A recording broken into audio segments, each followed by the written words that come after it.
Hello, Facebook friends and family, and hello, those in our webinar room. I'm Love Coach Scott Thomas, and you are watching the evening edition of Compassion Talk, brought to you by the Love Coach Academy. And I feel like this sounds like so corny, like we've seen it 1,000 times on Oprah and Jimmy Fallon and all that. I'm really happy to have the guest that I have today. But I really am happy to have the guest that I have today. And he really is one of my best friends. Um, uh, we've got with us Jonathan Robinson, who is a best-selling author, famed for being on Oprah 4 times, all of which was preparation for him to not be too nervous tonight. Welcome, Jonathan. Great to see you, Scott. Yeah. And we definitely want to take questions from people. Probably for the first 15 to 20 minutes, I just want for Jonathan to share his wisdom. Long before coronavirus, before any of us had heard those words, Jonathan has been the go-to guy for reducing stress. He's written books about it. He's written many, many books, mostly on relationship and communication and just enjoying life. He even wrote a wonderful book about joy. Jonathan, of all the men I know, he is the happiest and probably the most, just enjoys life the most. It's incredible. He, not quite as much as my dogs. My dogs still are happier a higher percentage of the time. He even wrote a great book about his dog. So anyway, I'm going to turn it over to you, Jonathan, and just maybe you can start by just giving people a little bit of an introduction as to you and your background, and then we'll get into some questions about your latest book in coronavirus and how to be stress-free. Yeah. Something I've noticed is we haven't had a time of great uncertainty like this for a long time. And about half the people I know are freaking out, and the other half are having a great time. And I find that really interesting that there could be such a divide. And you want to be on the positive side of that line if possible. And one of the things that got me learning a lot of stuff that's very practical, and I'm going to give people a lot of practical tools, is that I had a really terrible childhood, lots of violence and out of control family. So I really had to figure out, I'm going to be here for a lot of years in this very bad environment. What do I do in order to not suffer so much? So I tried a lot of stuff and found kind of what worked, and basically made a career of sharing the stuff that I have found worked and what has worked with mostly spiritual teachers and leaders. As you know, Scott, I've interviewed about 150 teachers, from Dalai Lama to Mother Teresa and everybody in between. And, when the crap is hitting the fan, as it is now, you get to see if you can find that inner calm, and if you can do things like be connected to people, because that's where a real safety and security is. It's not in our possessions or money. It's not even in our health, because whether it be this or something else, eventually that's going to go too. So I like to give people certain ideas and methods that they can do quickly, especially when they're having a hard time. And hopefully that's what we'll cover tonight. Yeah.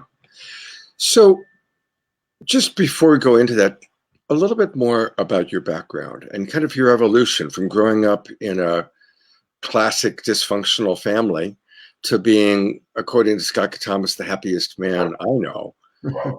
Tell us a little bit more about that and the steps. How did that happen? And what was some of maybe your key choice points or key moments of wisdom? Well, one time I was suicidal as a teenager, and I kind of made a bet, or just a wager, like, well, give me 6 months and try some different stuff. And so, there's a lot of self-help out there, from meditation to hypnosis to positive thinking to spiritual awareness. And I tried it all, and 80% of it didn't work. But when you find something that works, then you have a friend for life. So I kind of eventually ended up with a toolkit. And I noticed that the ability to ask people who were more wise than me, which at one time seemed to be everybody, you know, what do you know? How are you so happy? Or how do you connect with people? One of the reasons we're friends is because you're the best therapist I have ever met. And I'm a therapist, and I was like, wait, what the hell is that? What just happened? He's really good. and incredibly empathetic. And so anytime I meet somebody that inspires me, I try to learn from them. And I did that for a lot of years, and life kept getting better and better. Yeah, thank you. Well, and thank you for the compliment. So I'm intrigued by your observation that about half the people you know are having a great time. It was interesting. I was in Hawaii for 2 weeks and literally just got back before things got shut down. And it was interesting being in Hawaii where everybody was still hugging and dancing, but aware that this thing is happening, right? Yeah. And the difference between the Hawaii reality and when I got on the plane and got to California, the California reality.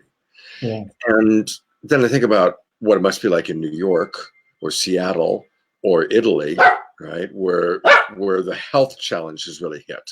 That's my dog saying, it's more important that you play with me right now than whatever it is you're doing.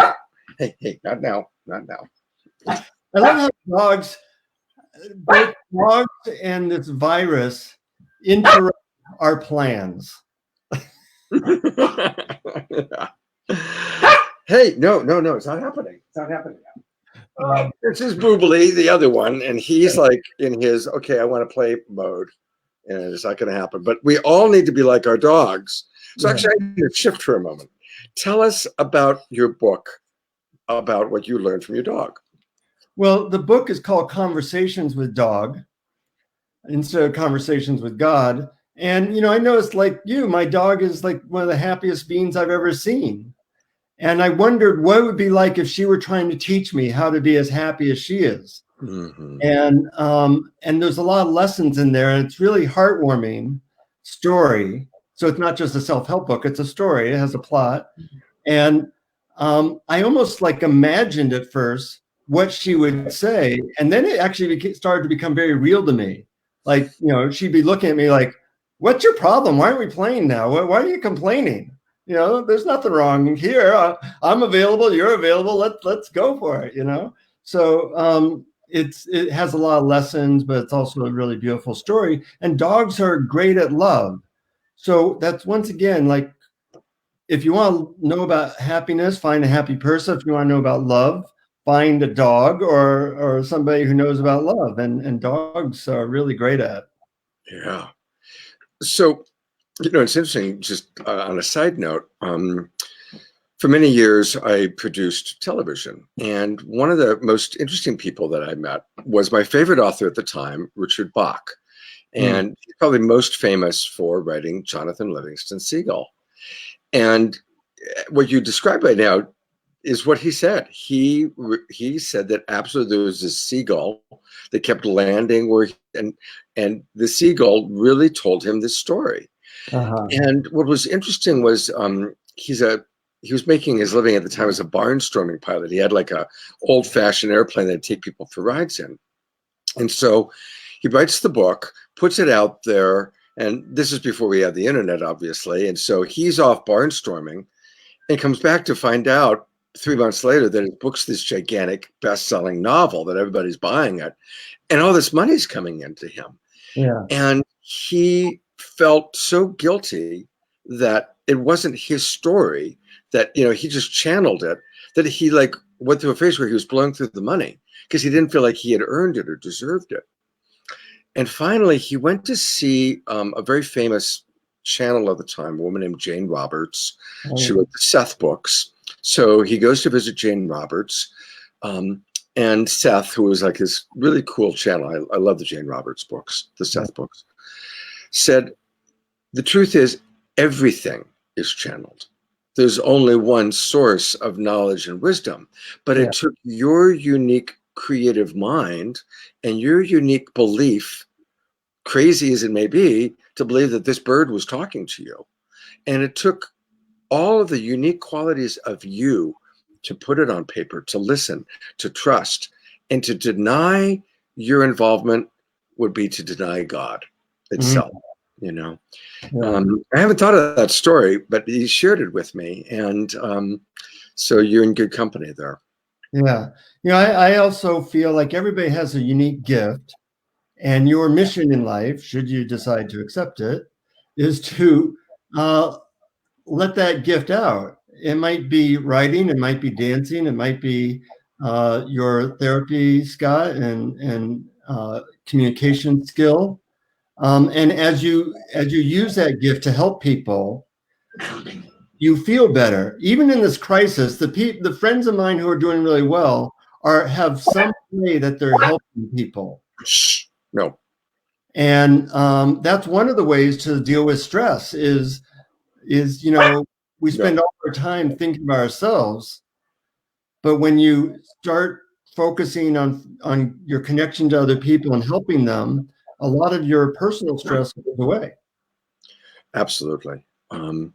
By the way, if you see me looking down, it's because I really want to start a watch party, because I want people in my Facebook group and my Facebook friends to know that this is happening. So just be aware that when you're talking and you're waxing poetic, that's what I'm doing. I'm inviting people to our watch party because I want everyone to see this wisdom. And I'm wondering, talk to me a little bit. Well, first of all, I want to riff on what you just said. Absolutely. I mean, these are hard times, and a lot of people are suffering. And of course, it's understandable, like waves of fear. I'm really big on the wave analogy right now, because it does feel to me like coronavirus is a wave. It's a wave that comes through. And right now we're feeling most of the economic impact of it.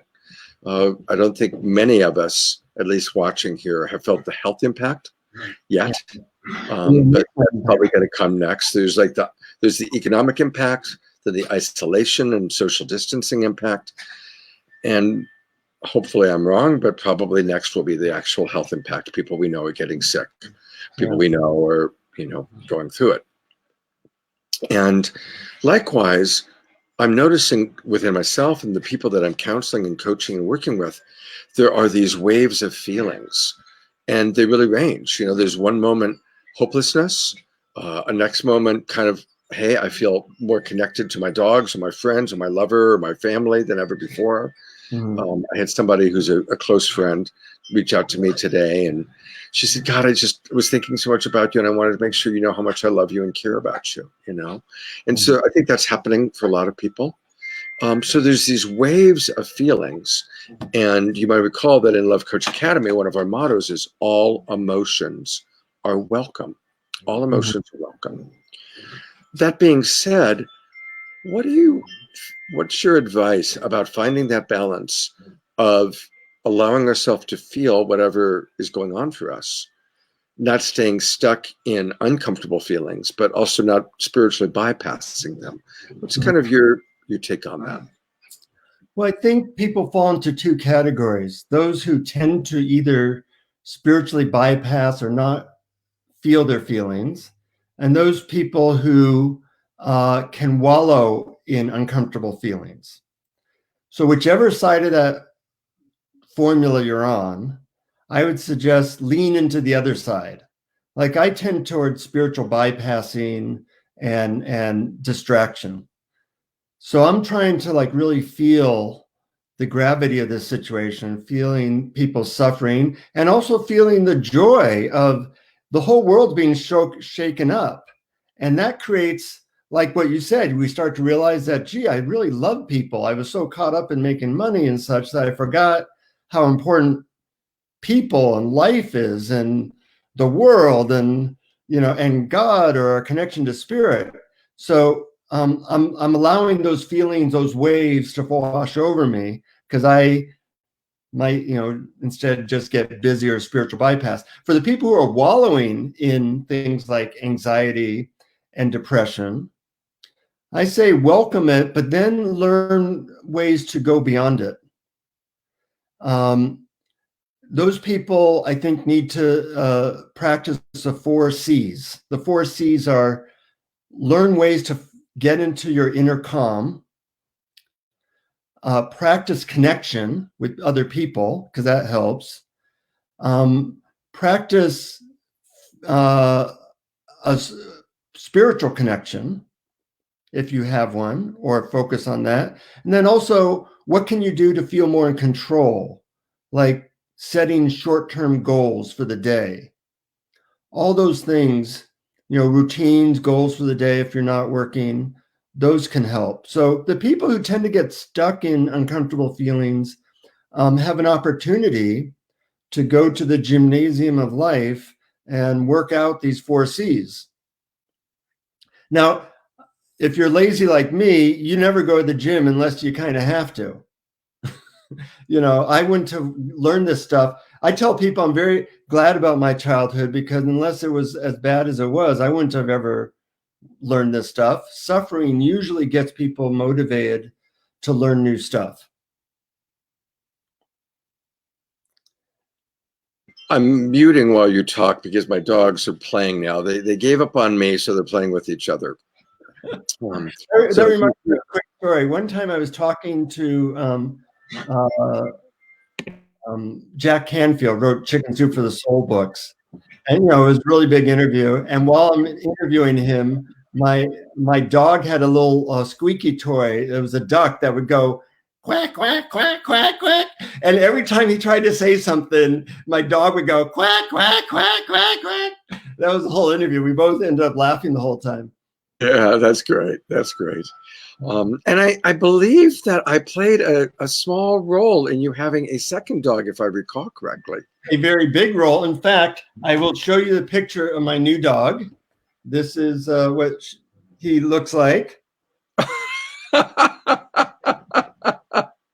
Actually, that's what he looks like when I've taken drugs. But he's a very colorful dog and very playful, and I'm very grateful to you because he brings a lot of joy into my life. Okay. The interesting thing about dogs or cats now is they're not into this coronavirus thing. For them, I think I'm a little worried that they created it, because my dog has wanted me to stay home for long periods of time, and now they both have their wish. So, Yeah. I partly will tune into their reality, which is not one of crisis. And you need to take a break every now and then from this constant barrage of bad news. Still be safe. I haven't left my house for 8 days, but you need to take care of yourself, and our pets can help that, as well as the people who we care about. Absolutely. And I mean, right now they're playing these two little fluff balls. And I mean, there really is actually wisdom to what we're talking about here. That watching them, it's like their reality is play, eat, shit, take a nap, and then play some more. And Yeah, but kind of like what right now most people have been laid off from work, and that's kind of like our only options. Stay at home. Actually, I do take them for walks, definitely walk around the block. Hello, Shine. I'm going to start reading some of the comments because there are some fun comments coming in. And yes, absolutely. Thank you. That's Shine, who I met in Hawaii. So hello, Shine. Robert Perella as well. Thank you. No, Robert, he was my sister's boyfriend when I was younger. Oh, wow. The stories that you could tell about Robert. Maybe if we run out of things to talk about, you can give me some stories of what it was like to be your understanding of what it was like to be his girlfriend. Yeah. And hi, Laura. Thank you. And we might bring, Laura is one of our love coaches. And we might bring some of our other love coaches on to ask questions or share a little bit of wisdom. And yes, Claudia, thank you for riffing on what Jonathan had said earlier. Doing something for others helps so much with reducing our own stress and fear. And it really is true. People that I've worked with who run a lot of victim energy, ultimately, they need two things. They need empathy. They need to be understood for their pain. But if you start noticing that they are just stuck in a loop Mhm. of running the story over and over and over about their pain, send them to go be of service to people less fortunate than you. And it Yeah. really is like what's needed often in situations like that. Um, For the last several years, I've been volunteering at prisons, teaching meditation. And, I find it interesting. People always ask me, well, why have you been doing that? Because, it takes a lot of time and energy. I say, are you kidding? It's so much fun. I get to get out of prison every single week. yeah. And, Uh, it helps to also, like, if I'm stuck in a problem, you help somebody who has bigger problems than you. And you feel like, yeah, I don't really have any problems. yeah. So it's really true. I mean, riffing on that for a moment. Um, as Jonathan knows, not something that I talk about all the time, but I'm going to talk about it now. I, many years ago, was in prison. And I was an Emmy Award winning producer of children's television. I'd never thrown a punch in my life. I'd never been arrested. And something happened in my life that was really catastrophic. And it put me into the state prison system for 15 months. I was taken out of my safe little new age world and dropped into the prison system. And it was by far the hardest thing of my life, by far. And it was also the most growthful experience of my life by far. Yeah. And that's really where my compassion developed, because as I got to know these guys, oh my God, I realized how incredibly blessed my life is. And it also taught me that as I worked with them, because I made the choice that I approached prison as my ashram and that I was going to practice seeing divinity in all. And honestly, truly, I met a lot of people that scared the crap out of me. And I had all sorts of judgments. But if I would take the time to talk to them and look them in the eye, I always saw God. I always saw the same light of divinity, regardless of their circumstances. And a lot of those guys, including guys who had radically different belief systems than me, they all want the same thing. They all want to be loved and cared for.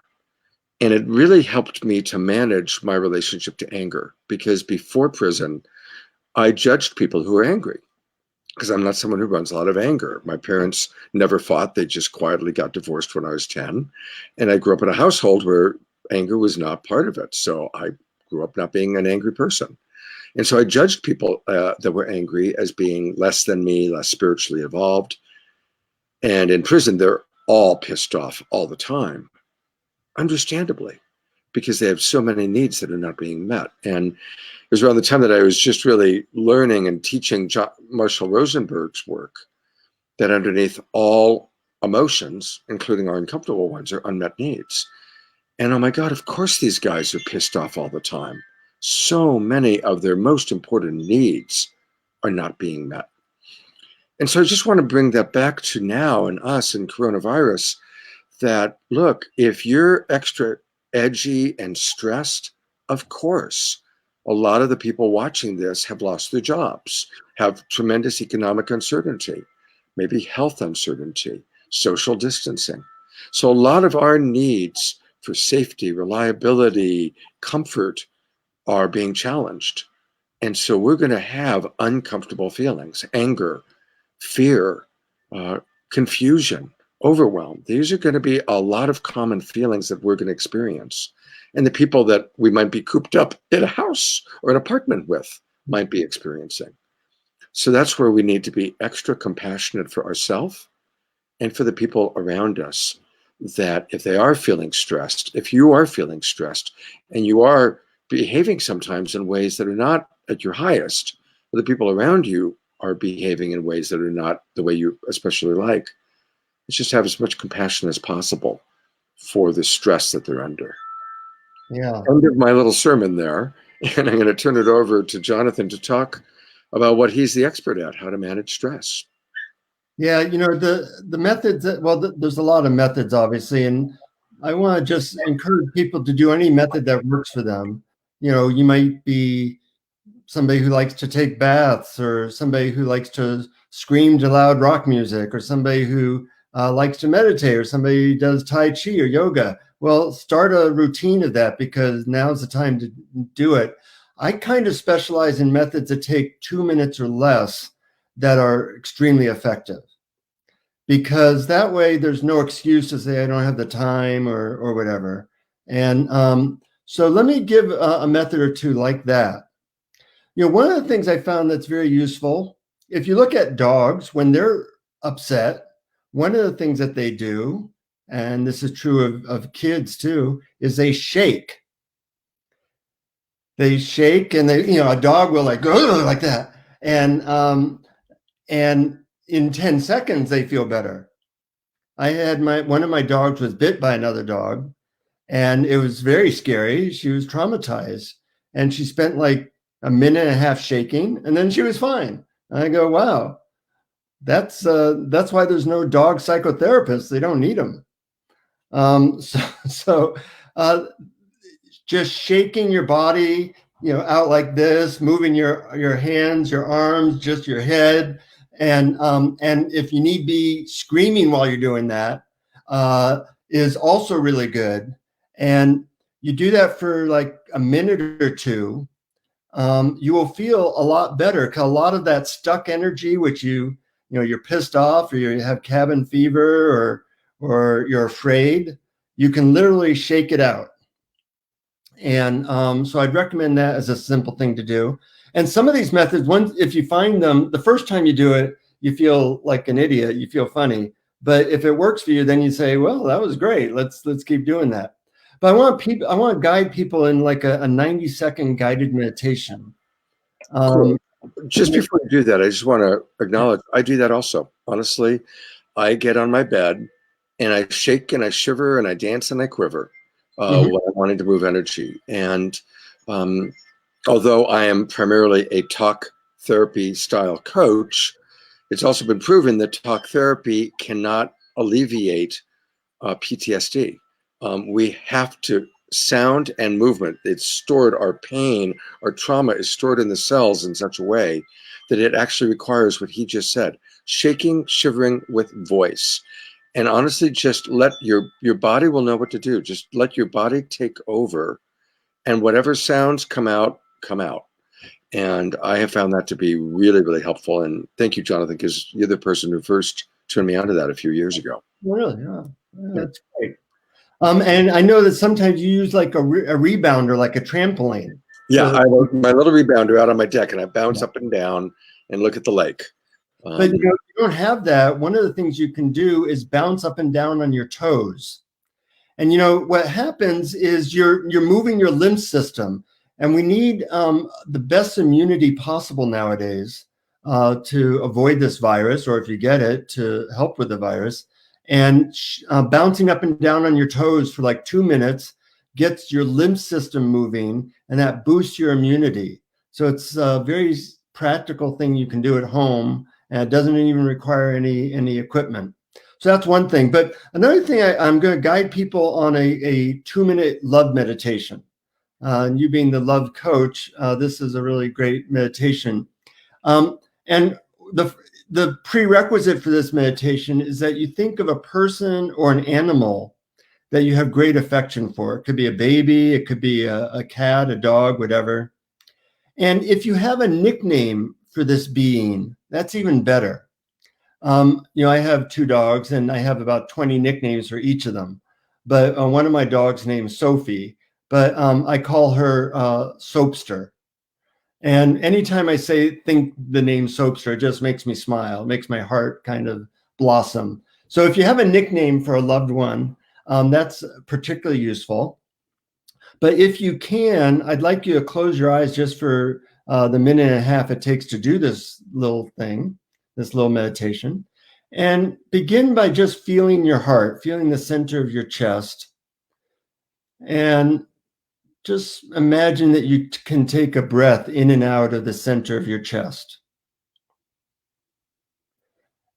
Then I want you to think about a person, a child, or a beloved pet that you have great affection for. And remember special times that you shared with this being. If you have a nickname for them, imagine calling them by their nickname and seeing how happy that makes them.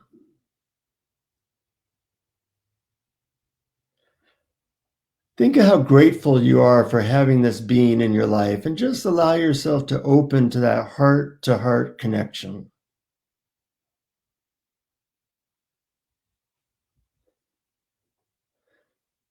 If you want, you can imagine hugging them or holding them in a way that helps you to feel even more connected.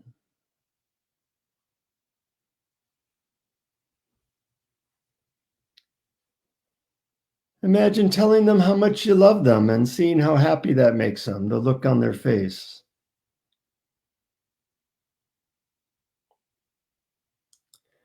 And thank them for being in your life. Allow yourself to breathe in that feeling of connection and gratitude.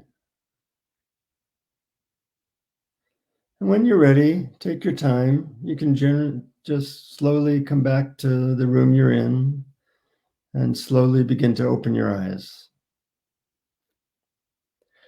So that little meditation can take you from the head, where we store all our thoughts and anxiety, to your heart, where there's just one thing going on, and that's love and connection.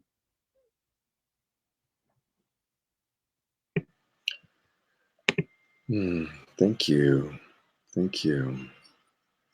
I like doing that with people, especially a big audience, because you can see people's faces relax and their whole body relax and enter into a new energy in under 2 minutes. I want to switch to I'm going to take a look at the comments and see if anybody from Love Coach Academy, who's kind of also in our webinar, like green room, wants to come in and talk about their experience. I honestly was inviting people to my watch party, but also listening to the meditation and doing it. And I had a really sweet Zoom chat with Emily just before coming on with you. So it was easy to imagine Emily. Obviously, she has multiple nicknames from our friendship, and publicly she is known as the Heart Ninja. So anyway, that's what I brought in, and I want to thank you for that. And actually, I noticed that she's here and she's been commenting on our video, but I haven't been able to find her comments. But it's been flashing on my screen. Emily Oram commented on your video, so somewhere in there's comments from Emily. Jonathan, what do you suggest for people that really struggle to even allow themselves to relax that much? That are, because I've had a few people that are like literally using the words, I'm obsessed with whatever it might be, communicating to the world that this is a government plot, communicating to the world whatever they think it, the truth. There are obviously a lot of, because it's such a big global event, it's almost like a religious event in a sense. I mean, it certainly is an archetypal event like 9/11 or the assassination of John Kennedy, or two big archetypal events in my lifetime. What do you suggest for people that are well-intentioned and totally in their belief system, but almost obsessed with wanting to communicate whatever they are absolutely fanatically sure of as it relates to this, or I guess anything? Yeah. Well, anytime you have a story or thoughts that just won't let go, and I experience this too, I have a little trick I've come up with that has worked wonderfully for me.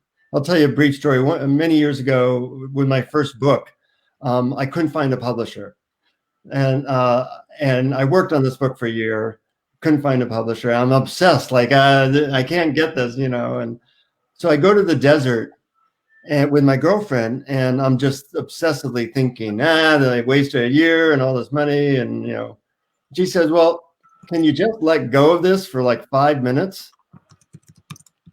And I'm in the middle of the Mojave Desert. And I think, well, yeah, it does no good to really think about it right here. It's not serving any purpose whatsoever. So yeah, let me try that. So I said, well, I found I couldn't do it.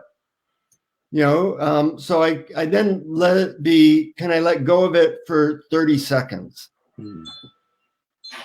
the world won't come to an end if I let go of this for 30 seconds. Because in 30 seconds, I can go right back to it.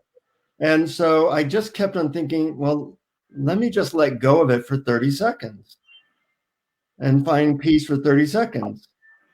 And eventually I did. And when I did, then I didn't really want to go back to that obsessive thinking. That was no fun. But give yourself breaks from this mind that is so stimulated now.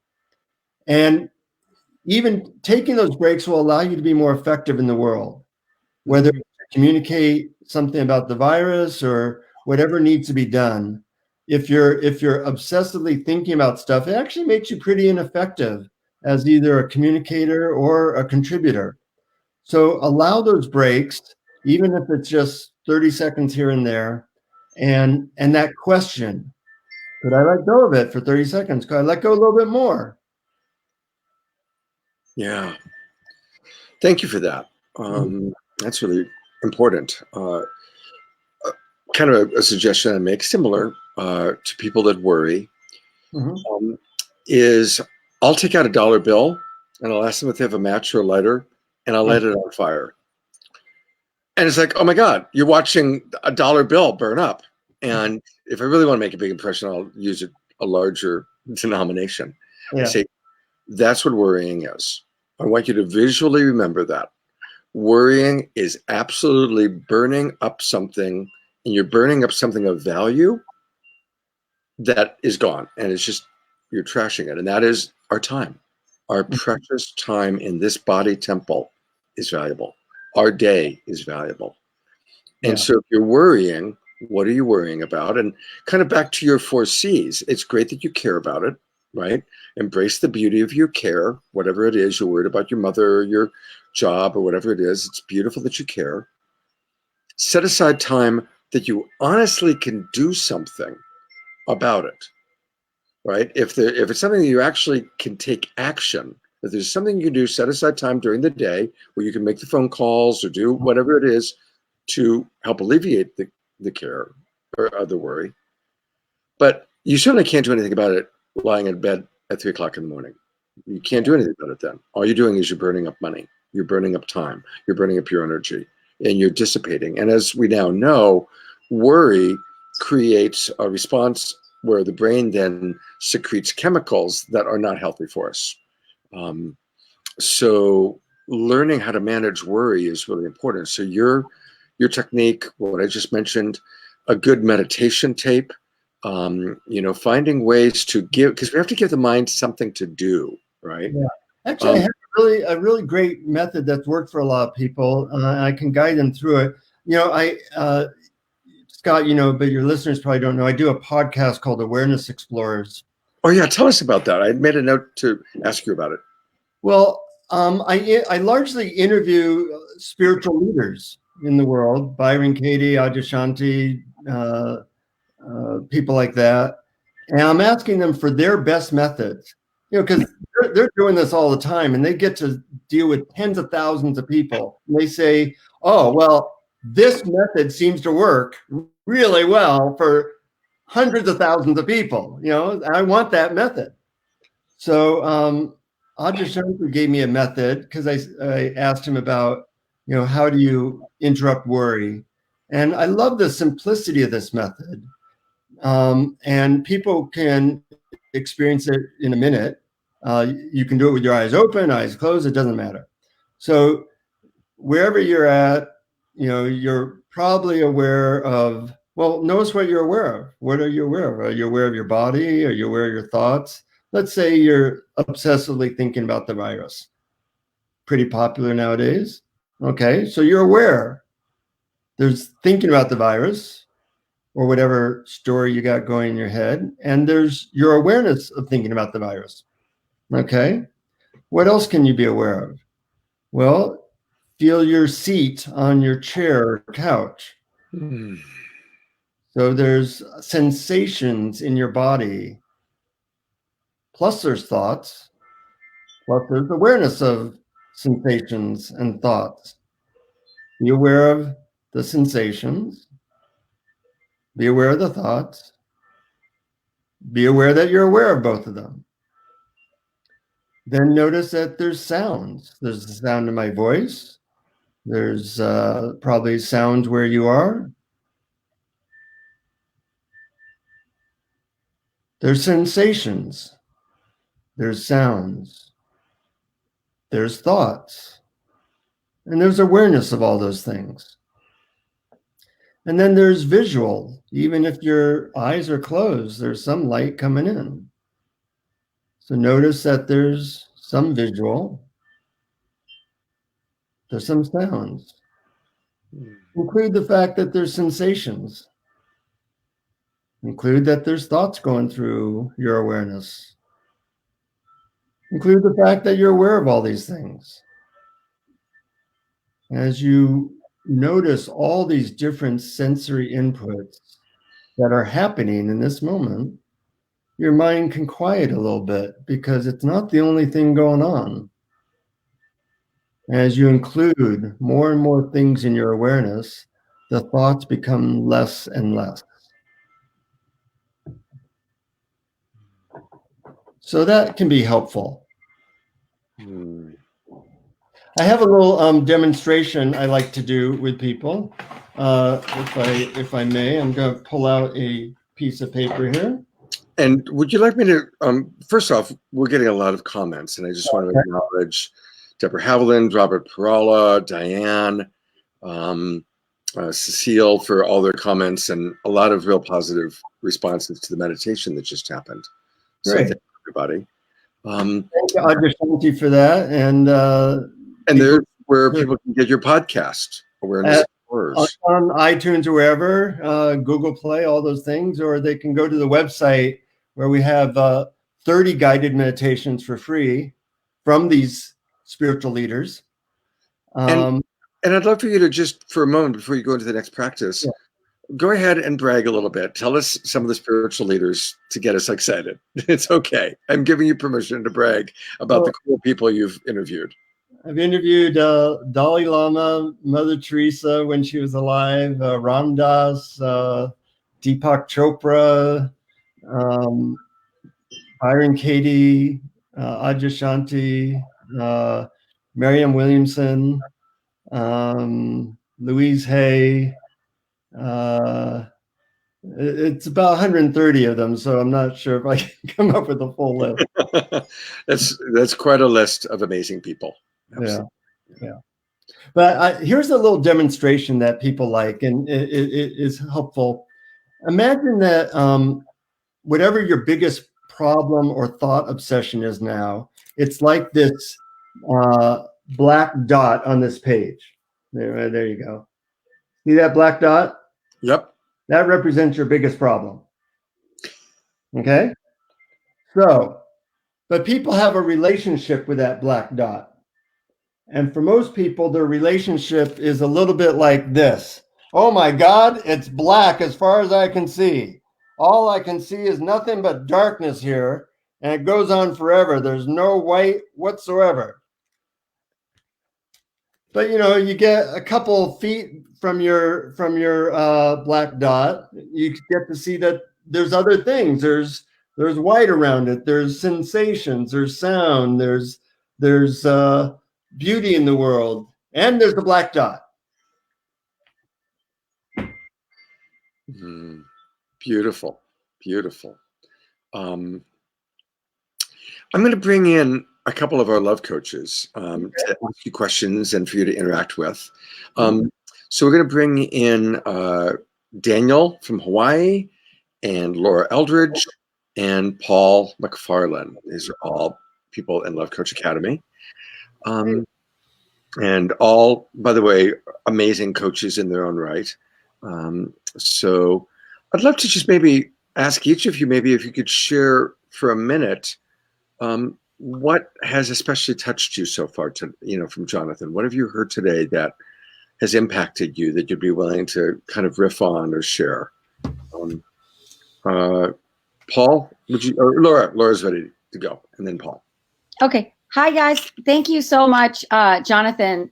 Your information has just been so Well, I noticed when I was listening to you and Scott talk about all the different methods that my body was already starting to calm down. Like, because, it doesn't matter. I mean, what I notice is I can talk myself out of my feelings, right? And I can say, oh, I'm not really worried. But that little voice there is still there, like when the food delivery guy came tonight, right? And we're like, hey, I don't even want to. He's like, yeah, stay safe. And, it's just the new normal is so awkward now. But anyway, so I just felt like when I thought about the shaking thing and even just the black dot, I could just feel everything get a little bit calmer. And that's been my experience so far. So I appreciate it. That's great. Mm-hmm. Thank you, Laura. Mm-hmm. Paul, what would you like to share? The first example you gave, a very simple hand over the heart, right? And of course, I chose my left, my receiving hand, which is same side, although my father had situs inversus anyway. And I covered it with my right, my giving hand, my dominant hand, the kind of the commander of the other. And it's one of those great transmissions that can connect head, like your belly or sacral, and your heart center. So they all communicate to each other really well. And to me, when you bring like in TM, you get to the point where you hear your mantra in your heart. It's an advanced thing, by the way. and this, it's just really cool because it's simple and it's grounding, but it opens up that other communication from our other presence centers. So thank you for that. I think I typed in there, thank you for that. So again, thank you for that. Yeah. That's great. And you reminded me of a story, Paul. Many years ago, when I interviewed a lot of these spiritual leaders, a lot of them said that gratitude was really a key for both connecting with the divine and connecting with calmness and positive emotions. Like they thought it was actually, most of them thought it was even more important than love. And I found that really interesting. I would ask them, what's your favorite method or most important thing to focus on? And a lot of them said gratitude. So some of you may have heard this story, but many years ago, I had a friend come back from India and he looked really happy. And I said, what's going on? He said, well, I went to India, I had this guru and he gave me this magical mantra that helped me feel overwhelming gratitude. And I said, really? Wow, I love great techniques. Can you tell me what the mantra is? And he said, no, you have to get it from him personally yourself in India. Well, I can't stand not knowing a great technique. So I travel all the way to India, which is, a 3-day trip basically. And then I take a rickshaw for 5 hours, and then I have to wait in line to talk to this guru for 4 hours. So I'm kind of like jet lagged and worn out, but I finally get a chance to talk to this guy. And I say, I need to know this mantra for feeling gratitude. And in an Indian accent, he says, yes, my mantra is the most powerful mantra on earth. And he leans in to whisper into my ears. By now, I'm so excited, I'm not even breathing. Like, okay, I'm going to get the real thing. And he says, whenever possible, repeat the following words. The mantra I give you are the words, thank you. I look at him and I think, yeah, he's kidding. Okay, give me the real mantra. But he's not smiling. And I realize that's the mantra. And I go, my mantra is thank you, not that's it. That's it will take you nowhere. I'm still kind of disappointed, but I traveled 20,000 miles, so I figure I would do it. And I enter into a taxi. It has air conditioning. I go, thank you for the air conditioning. I get to my hotel, and it has a Western's toilet, which I wanted. Oh, thank you for a good toilet, And they had a bottle of clean bottled water. I said, thank you for the water. And then I open up my laptop to Skype to my wife. I think, well, thank you for my laptop. This is all of human ingenuity in a little case for me. And then I'm Skyping my wife. I'm saying thank you for my wife. I'm saying thank you for Skype. And soon I have tears coming down my face.